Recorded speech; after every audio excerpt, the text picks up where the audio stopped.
نه دومره احمق یم، نه دومره نافوه یم او نه دومره منفي تبلیغاتو والا یم. زه د دشمن په خلاف باندې ولا کې غلط پوسټ یا غلطه ویډیو کوم، د ځانه خبرې نه کوم.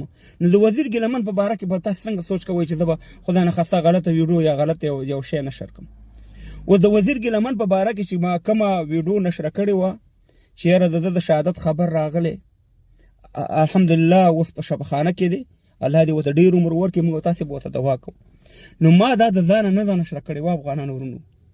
ما ته د پی ټي ایم مشرانو ویلي، د مرکز له خبر خور شوی د پی ټي ایم چې څومره په اروپا کې دغه مشران دي تقریبا چې دته خبر یم ټولو ته هلته اطلاع راغلی وه چې وزیر ګیلمن چې دی دا په شهادت رسېدلی، او بیا د شمشاد ټلویزیون ته ویل شوي و.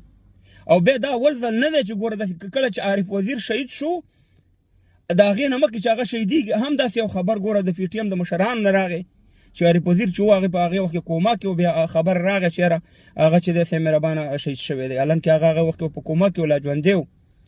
نو تاسې ولې د ګلخانانو ته ټیم ورکوئ؟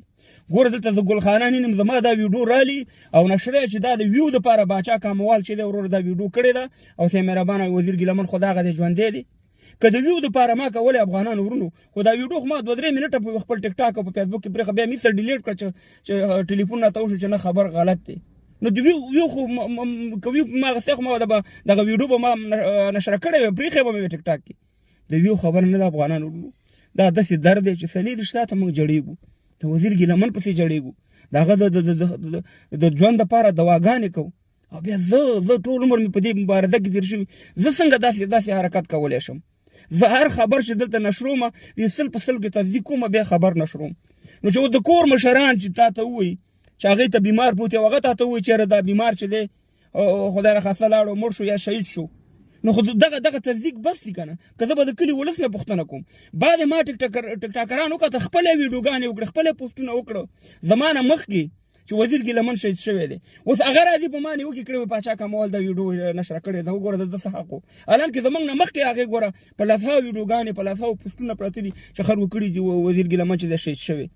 یعنې داسې کارونه باید ونه شي، داسې خبرونه باید نشر نه شي. خو زما ګناه کوې ما به بلته بخښنه غوښتی وی، خو ما ته خبر د بل چا نه راکول شوی و د مشرتابه نه، او ما د هغې په حساب باندې هغه ویډیو کوه، ویډیو ما زر ډیلیټ کړه. اوس که دا چا سره د دې فکر وي د وزیر ګیلمن، نو ولې دا ویډیو نشرې دا زما؟ ولې دغه بله ویډیو چې ما کړې ده هغې پسې چې ما وضاحت ورکړی یا د دې ویډیو ده ولې دا نه نشرئ؟ خو د شرارت دپاره نشرئ. زموږ ستاسې په خپلو منځونو کې چې بې اتفاقي وکړي او صاحب مهربانه د دې نه غلطه استفاده وکړي، نو تاسې مطمئنه شئ چې زه انشاءالله هېڅکله داسې خبر نه نشروم. ما باندې خلک اعتماد په دې کوي چې دا همیشه ما 100% کې یو خبر اورېدلی دی، بیا مې تاسو ته نشر کړی دی. نو وزیر ګیلمن ته دې الله ډېر عمر ورکړي، موږ پریشان یو، دوا به ورته کوو، الله دې روغ جوړ کړي. خدای په امان.